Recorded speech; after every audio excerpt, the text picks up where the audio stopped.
that you found out that your data is leaked, so you want to change your password. So you go to your laptop and you start changing your password so that hackers will not use your old passwords. So what happens is this. Keylogger is a kind of a very small software. Whatever you type in your laptop, that information will be recorded in the text file in your own laptop. Whatever you type. So you type new password, like for example, abracadabra, 1, 2, 3, 4, the hashtag and the asterisk, whatever it is, 20 characters, still they will see all the keystroke that you made in your laptop. This one will be saved in the text file, and then later the CSO server will send it to the external server. This is why, even though the VIPs keep changing their password, if your laptops or desktops are already compromised, still threat actors can see the new passwords. This is why. RAS, ransomware as a service, is true. So you can see that they are very systematic. Ransomware works alone, but it can also work very closely with this infostealer. Infostealer just literally means that information stealing software malware. So you can see, this is a real, it's not the fake one, this is a real sample. You can see here, I make it opaque, the email address. And here, what you see, this one is the password. Yes, this kind of information and data, leaked data, are available sales in the dark web every single day. Every single day. And what messenger they are using most? Telegram. Why they use a Telegram? The Telegram has a very good security. And they use the Telegram channels to make sales so that they can attract your attention. And here you can see what they do is that infostealer comes into your laptop, they steal all the data from your laptop. And then after that, the ransomware attack group will have a lot more information about your system. What information you're using. When you log in Netflix, you don't want to put your password all the time. So you want to have automatic login, right? So you save your ID and password on your laptop or even the website, then all your password and ID will be saved in your laptop or desktop, and that will be collected by the infostealer. That information will be collected by threat actors, and they will know the ins and outs of your system, and that's when they start launching the ransomware attack. I just call it indicators compromise. Actually, indicator compromises also means different many other things, but this is a real case, because whatever I present you today is all real cases. I want you to look at this date, 2023, last year, April.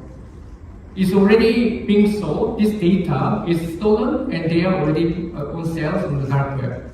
And look at this, another date, 2023, September, is also there, another threat actor is selling the same data. But problem is, this organization is another country's organization, is actually military. They just found out that they are hacked this year in June. And then they asked me, David, we got hacked. Yeah, I know. What do you mean you know? Yeah, because you guys are hacked for a long time already. Since 2000, 2001, 2002, 2003, they were already hacked, and then they were selling their data already. But what happened this year? The victim just found out this year. Isn't it sad? But this really happens all the time. That's why I say, when you hear even slight data leak, if somebody comes to you, hey, you know what? Your organization has data leak. And many people, the first reaction is always like this, so what? Nowadays things happen, you know. Everybody is experiencing the same thing. Or, no way, that's not our data. If you say it again officially, I will sue you. They just deny it, they don't do anything about it.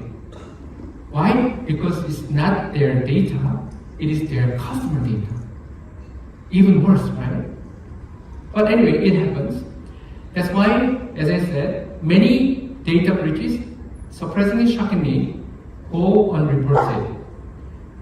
There are so many signs already that your organizations or your agencies or your country, governments, are are already compromised, but they will never admit it officially.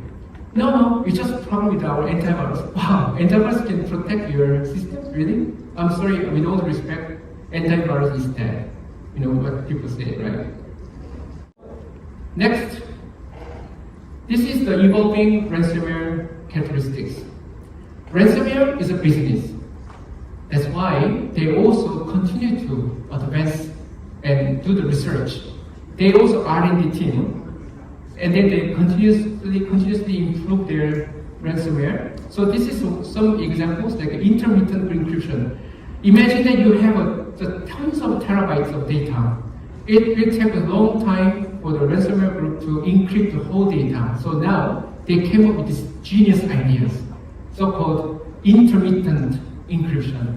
They are not going to encrypt the whole data anymore because it's too much time consuming. That's why they think focusing on fast encryption partially and operation continues through partial encryption means that they don't have to parallelize the whole system because they can encrypt some parts of your data that is already not functioning.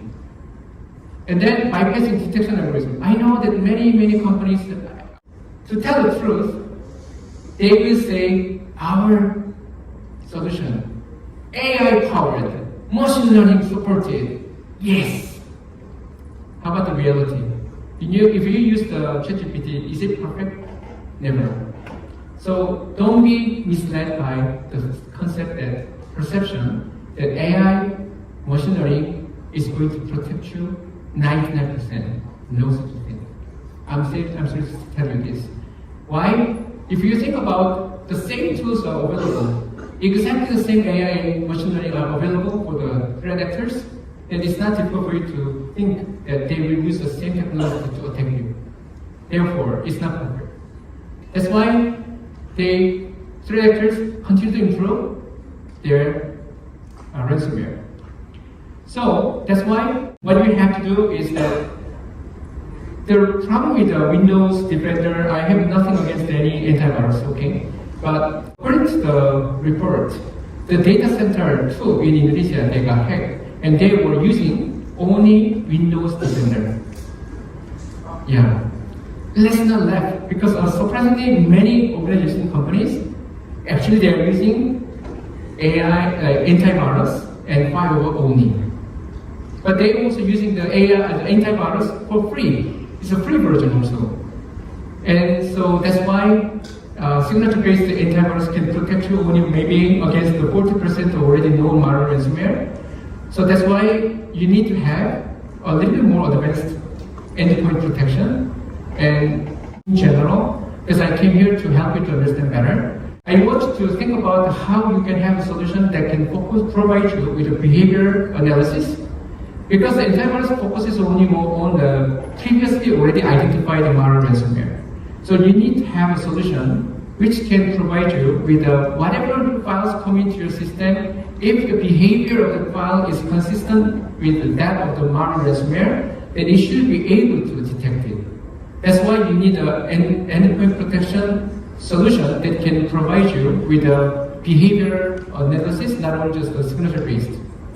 And of course, all these things are anomaly detection and rapid isolation, automated response, and regular backups. All these are important. So some people ask me, David, our product is from one of the top in the world. We are safe. What happened a few days ago? What is the top company, one of the top giants in the world? I'm not trying to make fun of them. It's just anything happened. One of the giant cybersecurity companies, CrowdStrike, also dropped the ball. If that company makes a mistake and people think it's so stupid, huh? But the way I see this is, wow, such a big company can make this kind of simple mistake means what? Anybody can make the same mistake or even worse. So we shouldn't just making fun of them, in my opinion. It's not because, maybe it's because we are working in the same industry. No. If that company with so much money, so many resources can happen to that kind of company, then you don't want to even imagine just which company I'm using. That company is so teeny tiny.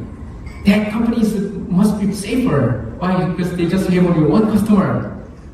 Maybe not, right?